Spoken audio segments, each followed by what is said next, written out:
Hola y bienvenidos. Llevo 30 años dando clase en la universidad y a lo largo de estos años he conocido un montón de chicos y de chicas a los que les pica el interés por la docencia.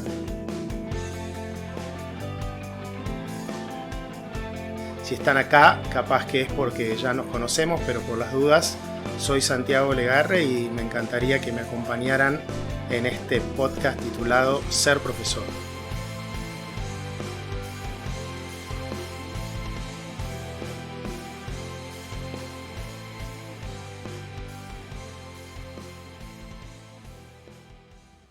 Bienvenidos al episodio 2 del podcast Ser Profesor, acá con Santiago Legarre. ¿Cómo estás, Santiago? Muy bien, ¿cómo están ustedes? Bien, ¿cómo estás, Luz? Yo bienvenida. Muy bien, por suerte, todo bien. Perfecto. El tema de hoy, el que vamos a tratar es escribir en español. 2 puntos, investigación. Santiago, sos profesor, te especializás en el área del derecho. ¿Cómo es investigar en el derecho? Porque todos, cuando hablamos de investigación, nos imaginamos ciencias exactas, química, física, incluso matemática. ¿Pero qué significa investigar en el derecho? Bueno, investigar e investigación en derecho y en general en las humanidades, en la filosofía, en la literatura, en la teología, en la economía, en la política, en general investigar en todas esas disciplinas humanas, ciencias sociales en sentido amplio, quiere decir algo bastante distinto que en su uso habitual, donde investigar es tratar de demostrar con experimentos que algo es cierto. Nosotros no hacemos experimentos en las humanidades, sino que tenemos alguna idea que llamamos con ciertos forceps una hipótesis, pero no es como una hipótesis que uno va a probar en una piscina, en un laboratorio, en una pileta, sino que es una idea que la manera de probarla es leer acerca de lo que han escrito otras personas, otros investigadores sobre ese mismo tema, y uno trata de, partiendo de lo que ya hay, hacer un aporte. Entonces, si yo te tuviera que resumir qué es investigar en derecho y en las humanidades, te diría con cierta desilusión por ahí para algunos que investigar es leer y escribir para intentar ofrecer una idea. ¿Cómo empezaste? O sea, ¿cuál fue tu puntapié inicial? Imagino que habrá sido empujado en cierta parte por lo que nos contaste el episodio pasado, por el profesor Vidar Campos. Me imagino que puede ser por ese lado, pero ¿cómo fue verdaderamente? Sí, tuvo mucho que ver el profesor Germán Vidar Campos, a quien estoy tan agradecido, pero él no me empujó para nada. Fue una idea que se me ocurrió a mí escribir mi primer artículo en un verano, en el verano entre tercero y cuarto año de la facultad. Por suerte en ese momento yo no conocía la palabra investigación. No es como ahora que vos me estás preguntando por esto. Entonces yo investigué, pero no sabía que eso era investigar, así que lo que hice fue lo que sabía que había que hacer para poder publicar algo, que es escribirlo, leer sobre el tema y escribir. Yo tenía una idea y dije a ver si esta idea funciona, y para testear en las humanidades y en derecho también, si una idea funciona la tenés que escribir. Escribirla te permite a vos y después a otros que te leen ver si esa idea funciona. Entonces la escribí durante el verano, esa idea, mientras estaba haciendo una pasantía en un estudio jurídico, en ratos libres, en huecos que tenía, iba tipeando que fue después mi primer artículo. Se lo llevé a Vidar Campos, que era el director del derecho en ese momento, y para total sorpresa mía lo publicó. Digo para sorpresa porque yo tenía una ilusión de que lo pudiera publicar, pero también tenía dudas porque estas revistas a veces, si no sos abogado, no te publican. Bueno, salió. Mirá, ¿y cómo fue sentarte a escribir por primera vez? A mí me pasó que tuve que escribir 15 hojas para un artículo y yo en mi cabeza tenía millones de ideas, cosas que podía escribir, cosas que no. Estaba en la ducha y me quedaba pensando a ver qué podía escribir, me diagramaba en mi cabeza, y después cuando me sentaba a escribir eran 2 hojas. Entonces, para llegar a las 15, que era mi objetivo, fue una osadía. Me tenía que sentar de ratos, había ratos que estaba frente a la computadora sin nada. ¿Cómo fue esa primera vez? Primero, ¿en qué escribiste? Me imagino que en ese momento en computadora era complicado. ¿En qué escribiste y cómo fue ese tiempo de escritura? Me da un poco vergüenza decírtelo, pero escribí en una máquina de escribir eléctrica. Todavía lo tengo al artículo ese. ¿Se imaginan lo que es corregir cuando estás escribiendo en una máquina de escribir eléctrica? Para después poder mandarlo a la editorial. Un trabajo. Bueno, una diferencia grande entonces entre vos y yo es que Lucas está escribiendo un artículo, como vos hiciste también, en el cual hubo mucho ping-pong con alguien que, en el caso de ustedes dos, resulta que fui yo, que les hacía sugerencias, una nueva versión que nosotros la llamamos B1, B2, B3. Yo no tuve nada de eso, nada. No, Vidar Campos agarró lo que yo le di y así como estaba lo publicó. Obviamente, pienso, la calidad comparativa era inferior de lo mío respecto de lo de ustedes. Y cómo lo hice, me apoyé mucho en cosas que le había escuchado decir a otras personas. No tanto que las había leído, sino que había escuchado. Ha habido una conferencia por aquí, a una clase por allá que trataban sobre ese tema y cosas que escuché me hicieron pensar, yo quiero decir lo contrario de lo que dice esta persona. Y así fue que terminó saliendo. Bastante facilón salió el primero. Y contanos, ¿tenés algún ritual para cuando te sentás a escribir? No sé, yo sé que hay autores que programan, dicen, bueno, 4 horas al día me voy a sentar a escribir, por ejemplo. ¿O es algo más espontáneo, o esperas a tener inspiración, o es una práctica que vas marcando en la semana? Eso fue variando en distintas épocas de mi vida como profesor. Durante los años en que escribí mi tesis doctoral, por ejemplo, tenía lo que vos llamás un ritual. Tenía un objetivo y lo cumplía a rajatablas, que era escribir 500 palabras por día. Esto se lo había escuchado a Jaime Nubiola, un profesor de la Universidad de Navarra, que también ahora es un amigo, y lo tomé. 500 palabras, ¿sabes cuánto es? ¿Y qué será? ¿Una hoja? Es una página. Sí. Es una página. Y bueno, eso a mí me ayudó mucho, ese objetivo. O sea, yo no me iba hasta que no escribía las 500 palabras. Y en esa época también le dedicaba a escribir 4 horas diarias, religiosamente, como si fuera un ritual. Si en esas 4 horas no lograba las 500 palabras, seguía más. Y si las lograba en 2 horas, después me dedicaba a leer por ahí cosas sobre el tema. Eso en los años de la tesis, por ahí en los primeros años posteriores a la defensa de la tesis doctoral. Después me fui liberando un poco más de esos ritos, en parte por pereza y en parte también porque me empecé a dejar guiar más por lo que la gente llama la inspiración o las fuerzas de cierto momento. Y entonces ahora soy mucho más caótico y, por ejemplo, en las últimas semanas empecé a escribir sobre algo que me entusiasmó mucho y estaba con furia. De repente tipeaba 7 horas por día. De hecho, me agarró codo de tenista en los 2 codos. Por eso te da la pauta de que no tiene nada que ver con el tenis. Por tipear tan fuerte ahora, hace poco. Sí, yo te diría que ahora es un poco más errático lo mío. Claro, no tenés algo tan marcado como antes, no. Una pauta establecida. ¿Sabés qué es lo que ahora me marca algunos tiempos y algunas pautas, independientemente de lo que podrían ser mis preferencias? Los plazos, los encargos con plazo. Una invitación a escribir un capítulo en un libro y tenés que entregar para, por ejemplo, ahora estoy en infracción total con uno. Acabo de entregar uno y eso te apura, te mete presión y es bueno. Es bueno, eso ayuda mucho. Y se relaciona, porque hablabas de leer un poquito, ¿no? Entre esos tiempos libres que tenés. Escribir se relaciona con leer, y leer solamente lo que investigás o leer otras cosas también. Bueno, leer otras cosas también. Trato de leer siempre alguna cosa sobre mis temas. Ok. así en general, mis temas de filosofía del derecho, de derecho constitucional. Pero después, sobre lo que estás leyendo en particular, tenés que leer todo lo que existe Claro. sobre ese tema.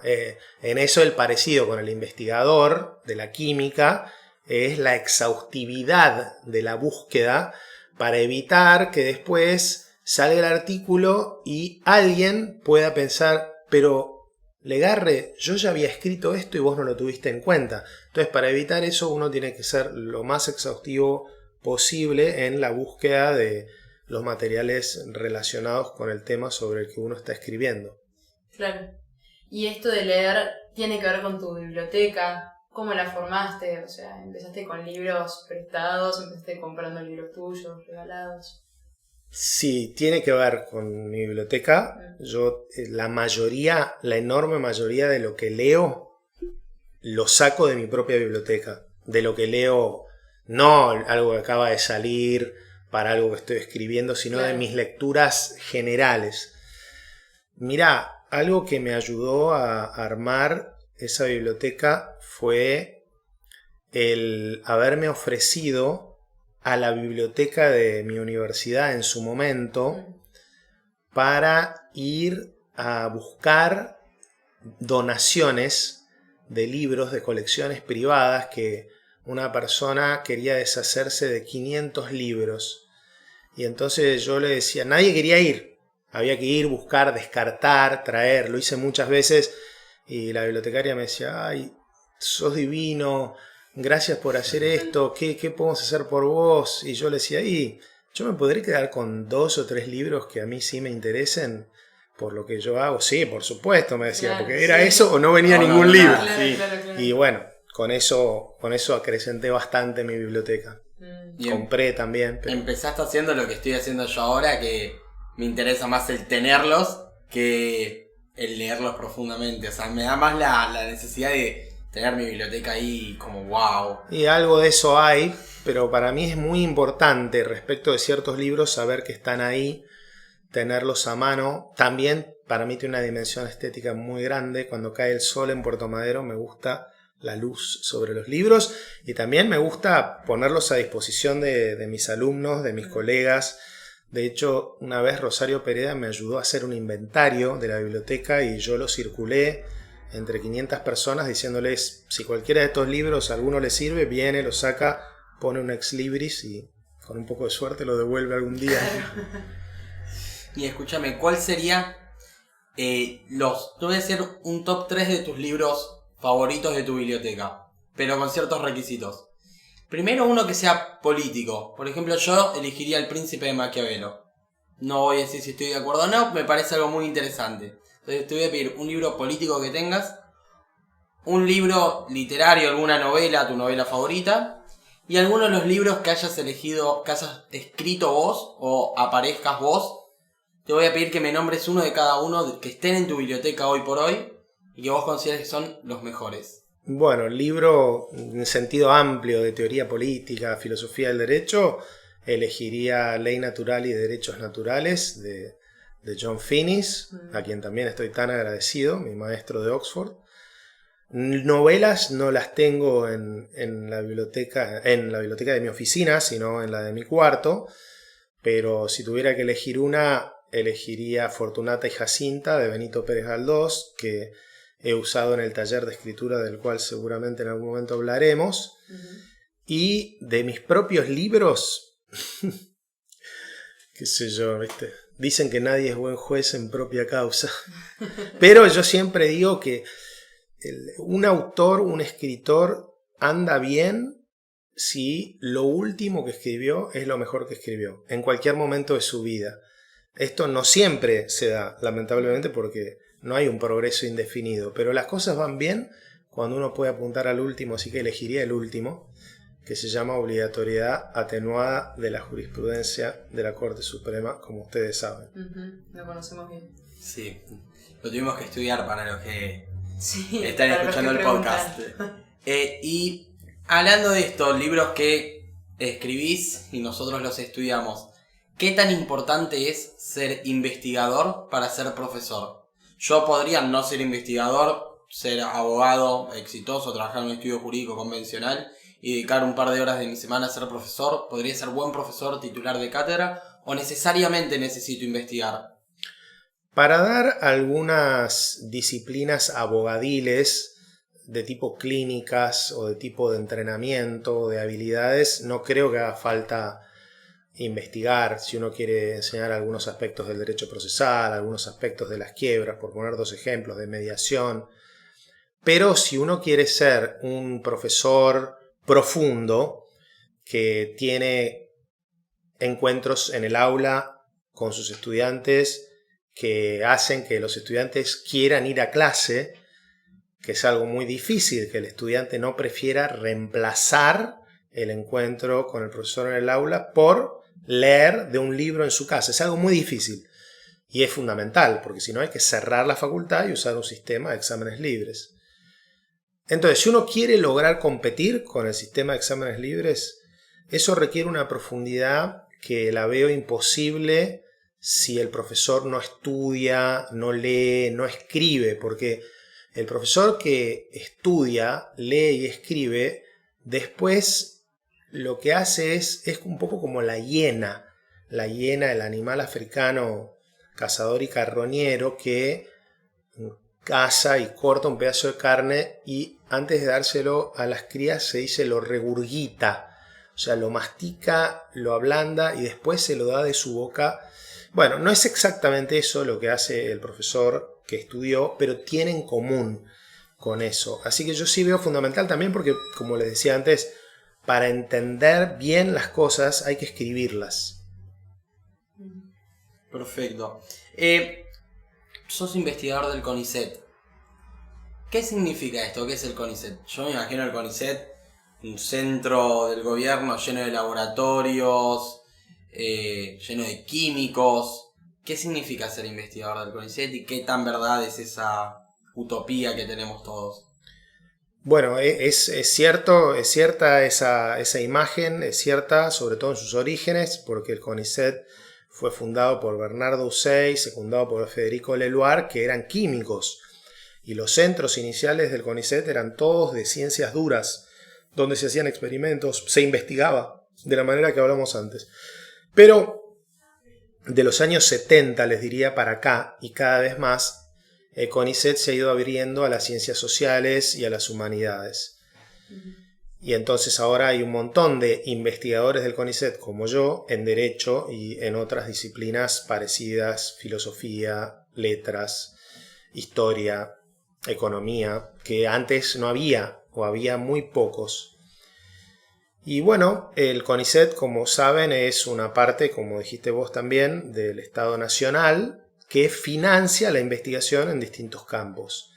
La financia, por un lado, abriendo concursos para ganar becas para hacer un doctorado en una disciplina, por ejemplo en Derecho, y una vez que alguien se doctora, el Estado financia lo que se llama la carrera de investigador, que es como una pirámide con distintos pasos, donde uno empieza siendo habitualmente investigador asistente, y después si va escribiendo, publicando, haciendo las cosas bien, puede ser promocionado a la categoría siguiente de adjunto, a la siguiente de independiente, que es donde estoy yo ahora, y así. Y ahora que hablamos de la publicación de tus artículos, ¿cómo fue publicar tu primer libro? ¿Y cómo es publicar en general? Porque yo puedo ir a una editorial con mi manuscrito y decirles, por favor, publíquenme mi libro, hay que tener contactos, o cómo funciona. Es difícil, salvo por supuesto que uno quiera hacer una edición de autor e ir a una editorial privada con un fajo de plata y decir por favor publíqueme este libro, que eso existe y cada vez se hace más. Salvo que uno haga eso, es difícil, y por supuesto que la diferencia entre esa editorial privada y publicar con una editorial reconocida y prestigiosa de la disciplina de uno, justamente esa es la diferencia que lo hace difícil. En mi caso fue así. Yo en ese momento trabajaba en la Corte Suprema. Cuando escribí mi primer libro, todavía no lo había escrito algunos artículos sobre un aspecto del recurso extraordinario. Justo había una novedad en ese momento en el derecho que era la reforma del Código Procesal Civil y Comercial y la incorporación de un artículo 280 que introducía un requisito de la trascendencia al recurso extraordinario, y a esto se lo conocía como el certiorari, y nadie sabía muy bien de esto, y yo en ratos libres de mi trabajo en la Corte lo había estudiado un poco y había escrito algunos artículos. Y cuando escribí el tercero de esos artículos, era un artículo que era bastante pesado, en el sentido de que, no pesado, sino heavy, en el sentido de que introducía una idea, una tesis que podía a lo mejor mostrar que había un error importante en cómo estaba haciendo las cosas la Corte Suprema en ese momento respecto de este nuevo artículo 280. Entonces yo se lo llevé al borrador al jefe con el que trabajaba en ese momento, el doctor Boyano. Y Boyano lo leyó y se alarmó mucho con ese borrador y me dijo, no, esto lo tenés que estudiar mejor, lo tenés que estudiar a fondo, porque así como está, vos no podés publicar esto. Claro. Y entonces yo le dije, bueno, le hago una propuesta. Yo lo estudio a fondo y escribo algo nuevo, mucho más largo, y usted me ayuda a que esto se publique como un libro. Y me dio la mano y acordamos eso. Entonces lo que iba a ser un artículo que estaba por salir se convirtió en un proyecto que tardó un montón de tiempo, requiere mucha paciencia, escribir un libro. Ahí en el proceso me di cuenta de que algunas cosas que yo iba a decir, muy provocativas, no eran verdad, gracias al estudio. Otras sí eran verdad, y ahí quedó. El doctor Vidar Campos tuvo la generosidad de hacerme un prólogo muy lindo, y se lo llevé a mi jefe de la Corte, le dije, acá está, y fue él el que se ocupó de que se publique en la editorial Abeledo Perrot, que para mí era la mejor. Sí. Capaz que si yo hubiera ido por mi cuenta, niente. Entonces los contactos son algo fundamental, al menos para empezar, y uno poder llegarse a ser un nombre. Muy importante. Mirá, ahora en 2 semanas, una chica que es abogada ya, investigadora del CONICET, que le acaban de publicar un libro en una editorial muy importante, nos invita a comer, a almorzar a un profesor y a mí, simplemente para agradecernos el puente que le hicimos con esa editorial. Y bueno, vamos a el tema que más nos interesa, y es lo que creo yo, y opinión personal, la forma de introducirnos a tus alumnos a este mundo de la investigación, que es el taller de escritura. Contanos, hacenos una introducción un poco de qué es esto del taller de escritura, del que Luz y yo fuimos partícipes, la parte especial que tiene ahora con el cambio de plan de estudios en la facultad. Contanos, desarrollanos un poco de este tema que parece esencial en este capítulo. Bueno, lo del taller empezó así. Algunas cosas a mí no me salen tan bien, me cuestan más en esta profesión mía de ser profesor, pero algo que siempre me salió bastante bien es corregir textos, encontrar errores en textos, errores de tipeo, o sea, erratas, errores de gramática, de ortografía. Tuve una buena base de primaria, de colegio primario, muy buena de análisis sintáctico. Entonces, se me venía dando, cuando empecé el taller de escritura, que fue en el año 2008, yo ya era profesor hacía mucho tiempo en ese momento, y se me venía dando muchísimo que la gente recurría a mí para pedirme que le corrigiera sus textos desde este punto de vista de la escritura, del estilo, de la ortografía, de la gramática, de las erratas. También en inglés, en castellano, y también amigos de Estados Unidos, de Inglaterra, que me pedían, ¿me puedes leer esto? Bueno. Y tanto fue el cántaro a la fuente que un día dije, bueno, ya que hago tanto esto, y ya que me gusta tanto leer y leer novelas, y me gustaría aprender mejor las reglas de ortografía nuestras, para no tener duda de si incluido lleva tilde, si prohíbe lleva tilde, ¿por qué no dar una materia que sea un taller de escritura? Luego la facultad me dijo, ¿qué te parece si le ponemos taller de escritura e investigación jurídica? Que no estaba en el nombre inicial. Y yo dije, ok, que al final terminó siendo muy bueno, porque la parte de investigación jurídica me permitió meter muchos de los temas de los que estamos hablando en distintos episodios de este podcast.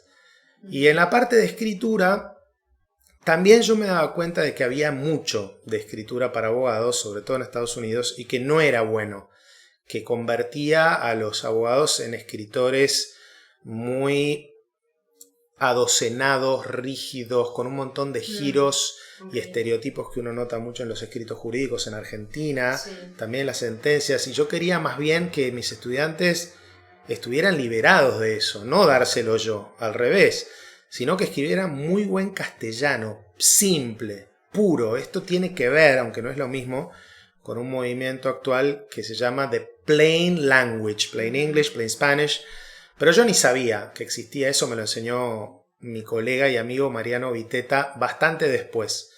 Lo que pensé es, a mí me gustaba la idea, no me acuerdo ahora de dónde la saqué, de que uno escribe como lee. Ahora me acuerdo cómo fue que vine con esta idea, que era que en la época en que yo lo leía muchísimo a Javier Marías, empecé a escribir como él, sin darme cuenta.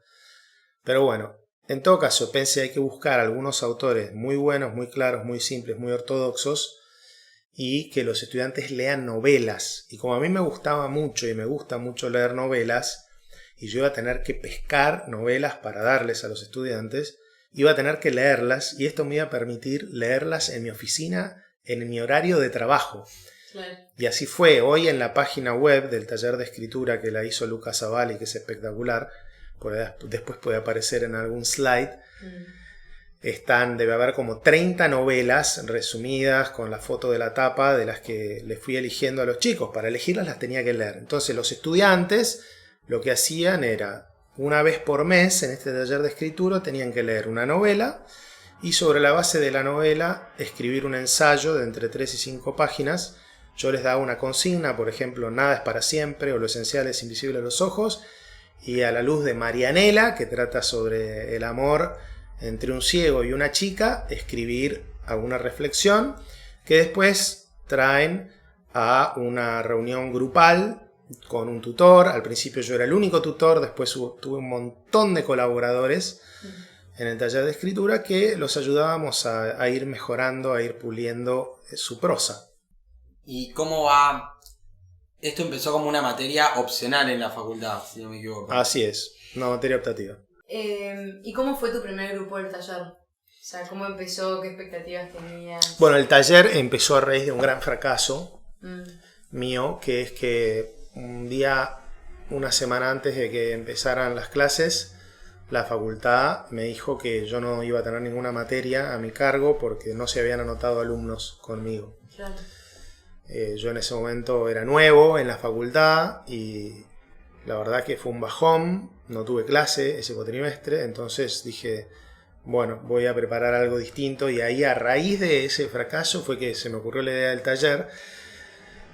Hacía falta 10 alumnos para que se abriera ese taller y hubo 12 en ese primer grupo, que lo recuerdo con mucho cariño también porque de ahí salieron los 4 primeros ayudantes del taller, ayudantes tutores, que después hubo un montón. Gastón Vilela, Justa Roca, Pía Guardamaña y Santiago González. No, Nicole Jauregui, Niki, y Santiago González. Ya hablaremos de Niki en un futuro. Sí, de la lista de Niki. La lista de Niki, justamente. Pero por ahora no. ¿Y cómo describirías a las personas que eligen hacer ese taller? ¿Tiene alguna particularidad en especial? Bueno, primero te digo que Lucas lleva la cuenta. Creo que son 300 o 400 personas ya que lo hicieron al taller.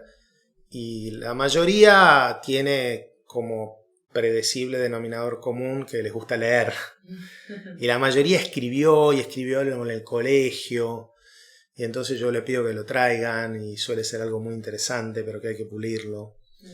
Y algunos, cada vez más te diría, son gente que lo que le interesa es lo que ellos escucharon hablar como investigación. Claro. Piensan que por ahí quieren ser profesores full time, piensan que por ahí pueden querer hacer un doctorado, piensan que por ahí pueden querer intentar entrar al CONICET. Entonces, como no hay muchos profesores, abogados que sean investigadores del CONICET en mi facultad, entonces ven ahí, en eso ven como un imán. Claro, perfecto. ¿Y en el grado de qué te gusta más dar a vos? Entre Derecho Constitucional y el taller de escritura. Me imagino que debes tener una pelea interna de... No, una pelea interna no, porque no es uno o lo otro, pero se complementan. ¿Y en el caso Sí. que lo sea? se complementan porque muchísimos de esos 400 fueron alumnos míos en Constitucional. De hecho, es una constante que más o menos la mitad de la gente que hace el taller está cursando constitucional al mismo tiempo conmigo. Pero en general lo que suelo decir, por decir algo cuando me hacen esa pregunta, es que me divierte dar más el taller.